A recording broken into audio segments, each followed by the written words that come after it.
warahmatullahi wabarakatuh. Kembali lagi bersama kami channel Obrolan Malam.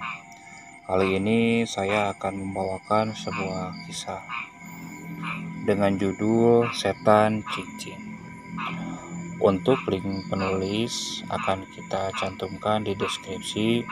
Silakan kalian support penulis supaya beliau tetap bersemangat untuk menulis karya-karyanya kembali. Oke, sebelum lanjut ke cerita, silakan kalian klik tombol subscribe dan klik tanda lonceng supaya kalian bisa terus mengikuti cerita yang dibawakan oleh channel Obrolan Malam. Oke, kita lanjut ke ceritanya. Ada satu kisah mengenai sebuah desa di pedalaman Jawa Tengah. Desa Gunung Wetan namanya. Desa ini sangat terpencil. Penduduknya pun hanya terdiri dari beberapa puluh kakak. Dan penduduk di sini rata-rata orang tua. Para anak mudanya sudah pergi merantau ke kota. Ada yang unik dari desa ini, yaitu posisi rumahnya.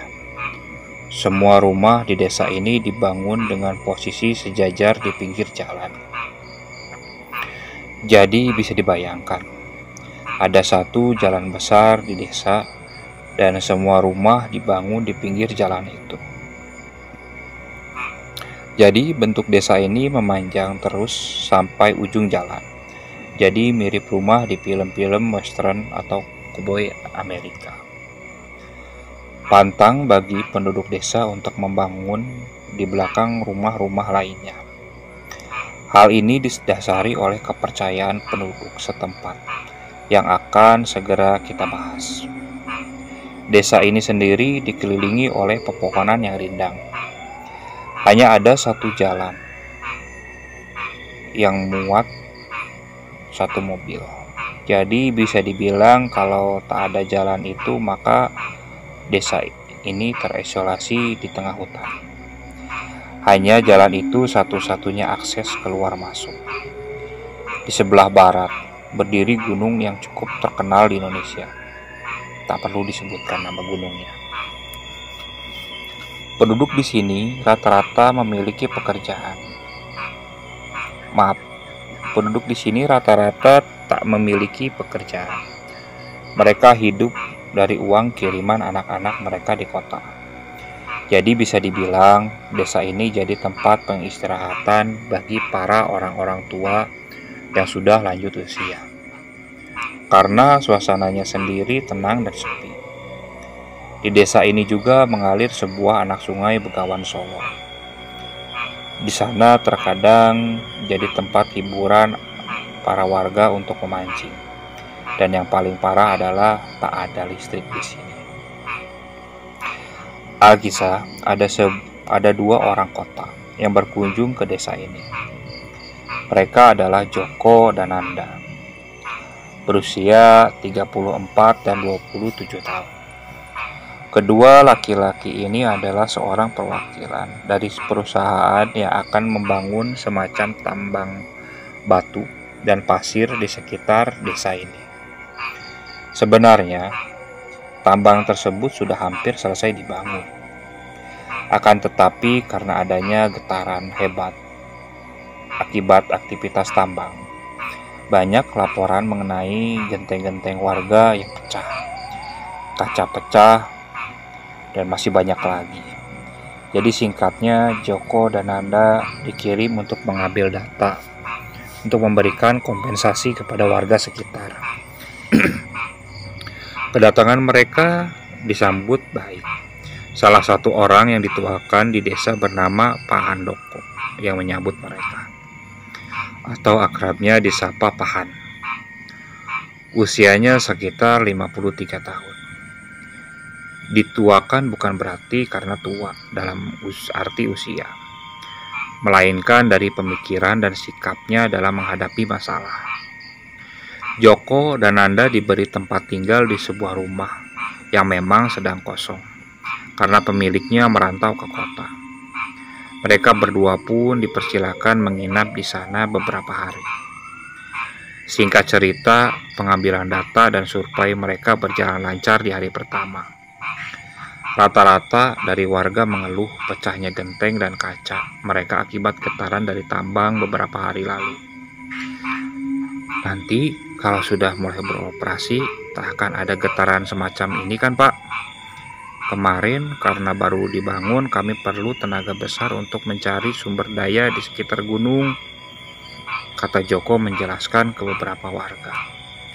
Kemudian Pahan menjelaskan kembali kepada warga dengan bahasa Jawa. Ya sudah Mas, sudah mau malam. Silakan kembali ke rumah, mandi, makan, dan istirahat, kata Pahan mempersilakan Joko dan Nanda untuk kembali ke rumah singgah mereka. Hari itu memang sudah menjelang malam. Suasana gelap sekali. Satu persatu warga menyalakan lampu minyak. Mereka di dalam dan di luar rumah, tak terkecuali Joko dan Nanda. Mereka mandi di sebuah kamar mandi sederhana yang terbuat dari kayu-kayu tua. Airnya langsung dari sumur, lumayan segar untuk mandi pagi. Tapi kalau sore airnya berubah menjadi dingin.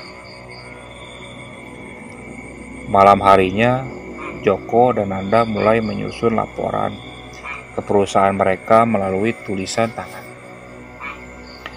Mereka berdua duduk di beranda rumah yang lumayan luas, ditemani remang-remang cahaya lampu minyak.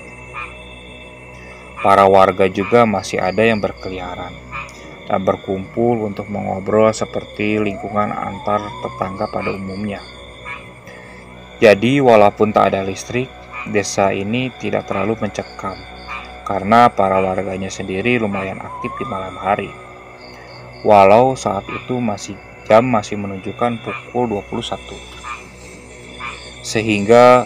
Hingga suatu kejadian janggal terjadi malam itu. Terdengar suara dari kejauhan. Suara itu terdengar dari ujung jalan desa. Karena desa ini bentuknya memanjang, jadi semua warga bisa mendengar suara itu. Bunyinya kring, kring, seperti lonceng yang berbunyi berulang-ulang. Sontak, para warga menatap ke ujung jalan, lurus bersamaan. Kemudian secara serentak mereka masuk ke rumah masing-masing, mematikan lampu minyak dan menutup rapat semua jendela pintu. Joko dan Nanda yang tak tahu apa-apa yang terjadi. Mereka bingung sambil melihat sekitar, hingga akhirnya Pahan yang berlari ke arah mereka. "Masuk, masuk!"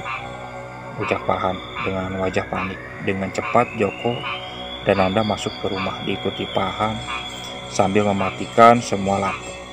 Jendela dan pintu dikunci rapat. Mereka berdua bingung apa yang terjadi. Pahan duduk bersandar di pintu. Suara kering itu terus terdengar. Seakan ada sesuatu yang berjalan di depan rumah. Dengan wajah berkeringat, Pahan mengatur napas sejenak, kemudian berkata, "Mas Nanda, Mas Joko, ingat ya, kalau dengar suara itu lagi, langsung masuk rumah. Jangan ada cahaya. Pintu, jendela, kunci semua. Dan jangan coba-coba lihat keluar," ujar Pahan dengan nada serius. "Loh, kenapa Pak?" tanya Joko penasaran. "Setan, itu suara setan cincing. Kalau dia datang ke sini, artinya dia sedang cari makan," kata Pahan.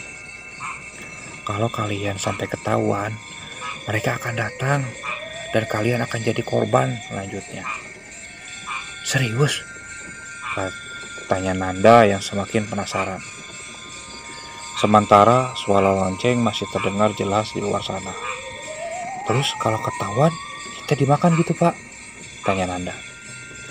"Dulu ada anak muda yang ketahuan sama setan itu. Mereka ditemukan tak berdaya pagi harinya. Tak ada yang tahu pemuda-pemuda itu masih bernapas, tapi dia membisu tidak bergerak, tidak berbicara, seperti patung tapi tidak kaku. Badannya lemas, tapi jadi tidak jelas, antara hidup dan mati. Kalau hidup, tapi tidak merespon apa-apa. Tapi kalau mati, masih ada napasnya. Tutur Pahan menceritakan segalanya. Mereka pun terdiam sesaat. Suasana pun menjadi hening. Sementara suara lonceng terus terdengar tanpa henti di luar. Maaf mas, kalian memang harus tahu soal setan ini. Dan saya mohon untuk mematuhi aturan yang ada. Sekarang saya tidak bisa pulang, terlalu berbahaya di luar. Saya meninggalkan istri saya di rumah demi memperingatkan kalian. Nanti, kalau terjadi seperti ini lagi, saya tidak akan datang ke sini untuk memperingatkan. Saya lebih memilih di rumah, ucap Pahan.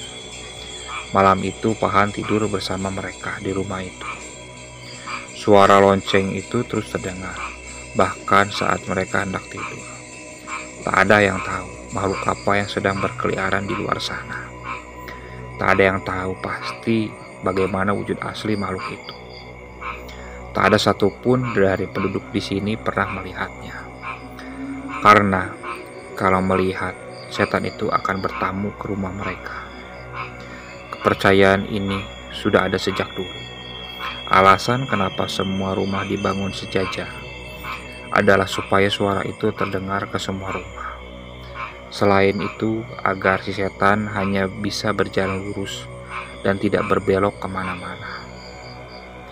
Disebut setan cincin karena setan itu berbunyi kring, kring. Akan tetapi warga desa mendengarnya berbeda. Mereka menyebutnya cincin, dan demikianlah setan itu mendapatkan namanya. Esokan harinya, Joko dan Nanda sepakat untuk tidak membicarakan apa yang terjadi semalam. Mereka mengerjakan tugas seperti biasa, melakukan survei ke setiap rumah. Satu rumah bisa memakan waktu sekitar 1 jam. Hari ini menjadi hari terakhir mereka bertugas. Kalau lancar, mereka akan pulang besok pagi. Selama melakukan tugas dan bercengkrama dengan warga desa, tak ada satupun warga desa yang mengungkit kejadian semalam. Mereka bertingkah seakan tak terjadi apa-apa semalam. Semua tampak biasa. Joko dan Nanda juga enggan bertanya apa-apa. Biarlah nanti mereka bertanya ke Pahan kalau ada apa-apa. Waktu berlalu begitu cepat. Pekerjaan selesai, malam pun tiba. Sebenarnya Joko sudah menghubungi perusahaan agar dijemput sebelum malam.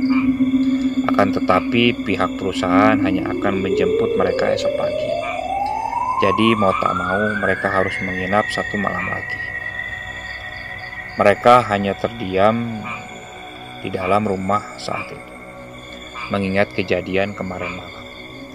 Padahal para warga lain tampak biasa di luar sana, berkumpul dan mengobrol seperti biasa.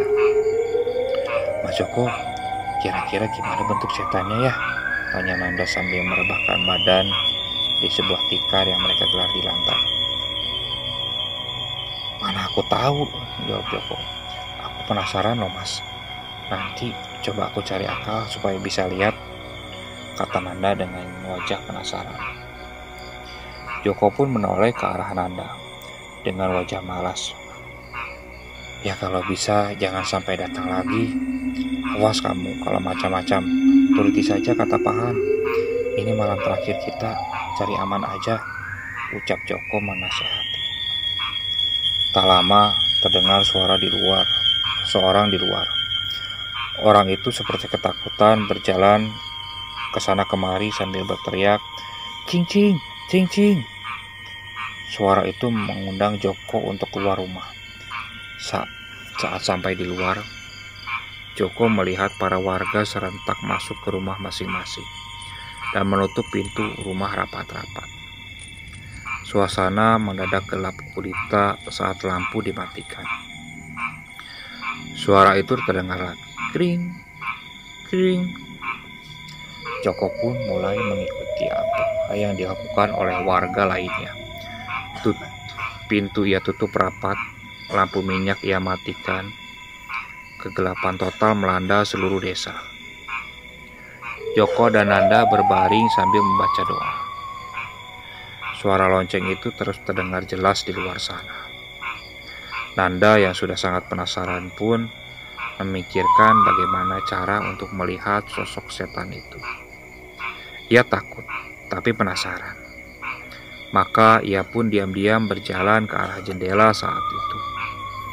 Joko sedang berdoa dengan mata terpejam, sehingga tak menyadari perbuatan Nanda. Dengan santainya, Nanda mengeluarkan ponselnya. Ia mengarahkan kamera ponselnya keluar jendela yang ada di balik gorden.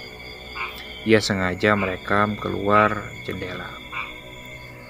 Beberapa detik berhasil ia tangkap melalui kamera. Suara lonceng itu terdengar dari luar sana. Nanda kemudian melihat hasilnya dari video tangkapan. Terlihat ada bentuk manusia yang sedang berjalan di tengah jalan desa yang sepi. Seorang laki-laki dengan baju khas keraton Jawa berjalan lambat di tengah kegelapan. Di kakinya terikat 2 pasang lonceng yang setiap berjalan akan menghasilkan suara. Akan tetapi Nanda tak tahu persis bagaimana wajahnya. Nanda hanya diam, kemudian menghapus video itu karena takut. Ia juga tak bicara apa-apa pada Joko. Hingga tak lama berselang, suara lonceng itu berhenti. Joko pun berhenti berdoa dan membuka mata. Kok hilang, Nan? Tanya Joko sambil melihat Nanda karena suara itu menghilang. Saya nggak tahu, Mas. Jawab Nanda. Mau cek keluar, Mas? Tanya Nanda. Jangan, cari mati kamu. Jawab Joko. Tidur sana, ujar Joko. Mereka akhirnya memutuskan untuk memejamkan mata. Karena belum ngantuk, agak sulit bagi mereka untuk tidur. Beberapa menit kemudian, muncul suara dari luar rumah mereka. Mas Joko, Mas Nanda, terdengar suara Pahan memanggil dari luar. Loh, Pahan, Mas, kata Nanda yang kembali membuka mata. Kemudian Joko pun duduk. Ayo keluar dulu, kata Joko yang lantas berdiri dan berjalan keluar pintu. Nanda mengikuti Joko dari belakang. Anehnya, saat pintu dibuka, tak ada siapa-siapa di sana. Tak ada Pahan di depan rumah mereka. Joko pun berjalan maju beberapa meter, sampai melihat sekitar yang gelap dan sepi. Pahan, panggil Joko. Akan tetapi tak satu pun orang menjawab. Nanda kemudian berdiri di samping Joko, sambil ikut melihat sekitar. Tak ada orang loh, Mas, sepi gini, kata Nanda. Masuk aja, Mas, kata Nanda. Belum sempat masuk ke dalam rumah, suara lonceng itu terdengar lagi. Kring. Kali ini hanya satu kali. Dan sumber suara itu dari arah belakang mereka. Tercium bau anyir di sekitar mereka. Sontak mereka kaget. Wajahnya seketika pucat dan seluruh badannya gemetar. Tak ada yang berani bicara saat itu. Mereka pun menelan ludah saking takutnya. Sambil mengucapkan doa-doa, mereka menoleh ke belakang.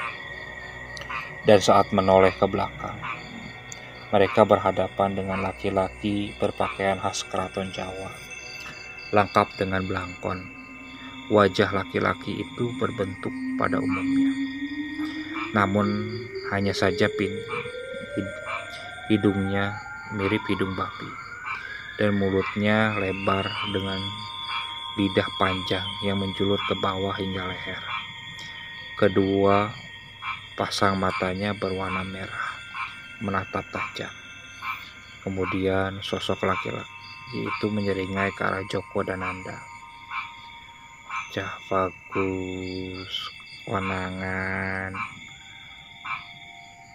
ucap sosok itu yang membuat mereka berdua terpaku dan tak bisa bergerak. Keesokan harinya, Pahan menemukan rumah singgah Joko dan Nanda kosong melompong. Sementara barang-barang mereka masih ada di sana. Semua warga pun dengan cepat mengetahui hal itu. Tak lama supir yang menjemput mereka datang dan dijelaskan mengenai hilangnya Joko dan Nanda.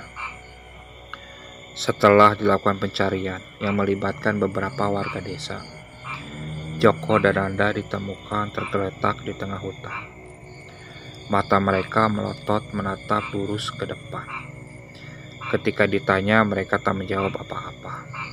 Tubuh mereka juga tidak bisa bergerak, lemah seperti mayat, tapi napasnya masih ada. Persis seperti yang diceritakan Pahan di malam sebelumnya.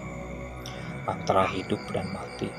Kalau hidup tapi tidak merespon apa-apa, kalau mati masih ada napasnya. Melihat hal itu, para warga sudah tahu kalau setan cincing pelakunya. Mereka melanggar pantangan warga desa ketika setan itu muncul. Pahan amat menyesal dengan kejadian ini. Joko dan Nanda telah menjadi saksi sekaligus korban. Mereka melihat sendiri bagaimana wujud setan itu. Akan tetapi mereka tak bisa cerita karena kondisi mereka sekarang. Mereka berdua pun akan menjalani sisa hidup mereka dengan kondisi seperti itu. Kejadian seperti ini tidak pernah terjadi selama 15 tahun lalu. Dan sungguh miris karena harus terjadi lagi di desa ini. Oke, sekian cerita yang bisa kami sampaikan. Untuk kritikan dan sarannya akan sangat kami tunggu. Silakan kalian bisa cantumkan di kolom komentar. Mohon maaf apabila masih banyak kekurangan dalam penyampaian cerita. Oke, assalamualaikum warahmatullahi wabarakatuh.